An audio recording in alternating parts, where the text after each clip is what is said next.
আসল নয়, সব ফেক, খালি দেখানোর জন্য। রিয়ালিটি হচ্ছে এইটা, যেটা চোখে দেখো সেটা সবসময় বিশ্বাস করতে নেই। Welcome back to my blog. তো আমি এখন আছি হচ্ছে একটা সিরিয়ালের সেটে। তো এখানে এসছি, একটু দরকারে এসছি। তো তোমাদের একটা জিনিস দেখাবো আমি। এখানে লেখা আছে মৃৎ শিল্পালয়, ঠিক আছে?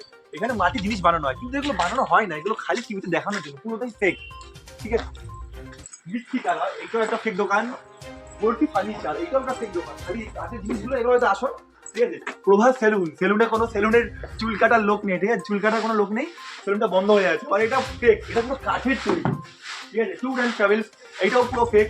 আসো আসো আসো। টেলারিং দেখো কত কি, একটা সেটে কত কি ধরনের জিনিস থাকে, বাইরে বাইরে যেতে হয় না, একটা জায়গাতে হয়ে যায়।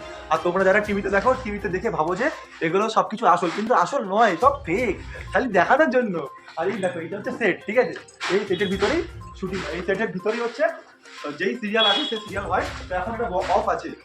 তো আমি আর একখানে জিনিস দেখাচ্ছি, যেটা তোমরা কোনোদিনও বিশ্বাস করতে পারবে না। আমি বিশ্বাস করতে পারিনি। এবার এখানে চায়ের দোকান আছে, এগুলো নর্মাল, ঠিক আছে? এই গাছটাকে দেখে কি মনে হচ্ছে আসল গাছ, কিন্তু আসল গাছ নয়, এটা নকল গাছ। এই দেখে নড়ছে, মানে সবকিছু ফেক। যেটা চোখে দেখো সেটা সবসময় বিশ্বাস করতে নেই, আসল দেখে বিশ্বাস করতে হয়। তো টিভিতে যেটা তোমরা দেখো সবই ফেক, আসল হচ্ছে রিয়ালিটি হচ্ছে এইটা, ঠিক আছে? তোমার যেটুকু দেখানোর ছিল। আবার দেখা হচ্ছে পরবর্তী কোনো ভিডিও, টাটা।